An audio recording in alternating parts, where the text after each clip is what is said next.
તો ફ્રેન્ડ્સ, આ મોમોસની ચટણી તમે એકવાર ઘરેથી બનાવી લેશો તો તમારા ઘરના બધા જ સભ્યોની આ ચટણી ફેવરિટ બની જશે।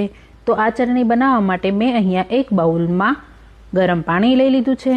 ગરમ પાણી થઈ જાય એટલે તેમાં લાલ સૂકા મરચાં એડ કરી દીધા છે, થોડી લસણની કળી એડ કરી દીધી છે અને અહીંયા મેં 3 ટામેટાં મોટા લઈ લીધા છે અને તેને પાછળના ભાગથી 2 કાપ પાડી દીધેલા છે કે જેથી મારા ટામેટાં સારી રીતે બોઇલ થઈ જાય।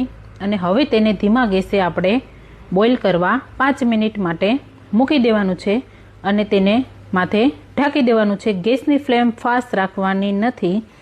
હવે મારા ટામેટાં ને બધા મરચાં લસણ બોઇલ થઈ ગયું છે તો તેને અલગથી હું કાઢી લઈશ। એક પ્લેટમાં પહેલાં ટામેટાં કાઢી લેવાના છે કારણ કે ટામેટાની આપણે છાલ કાઢી લેવાની છે અને મિક્સર જારમાં તમારે મરચાં અને લસણ બંને અલગ કાઢી લેવાનું છે।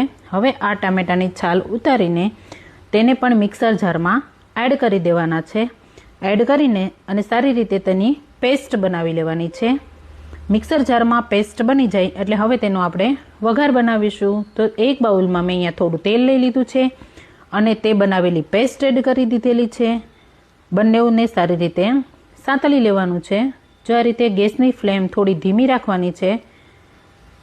સારી રીતે સતળાઈ જાય એટલે તેમાં આપણે એડ કરી દઈશું ટોમેટો સોસ એડ કરવાનો છે, થોડો સોયા સોસ એડ કરવાનો છે અને 1 ચમચી જેટલી દળેલી સાકર એડ કરી દેવાની છે।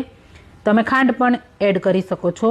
આ રીતે ધીમા ગેસે તેને સાતળવાની છે અને બહુ મસ્ત ખાવામાં ટેસ્ટવાળી ચટણી લાગે છે। હવે તેમાં 5 મિનિટ રહીને લીંબુનો રસ એડ કરી દેવાનો છે અને સારી રીતે તેને હલાવી લેવાનું છે। આવી રીતે ચટણી મારી રેડી થઈ ગઈ છે। તો તમે જરૂરથી એકવાર ઘરે ટ્રાય કરજો।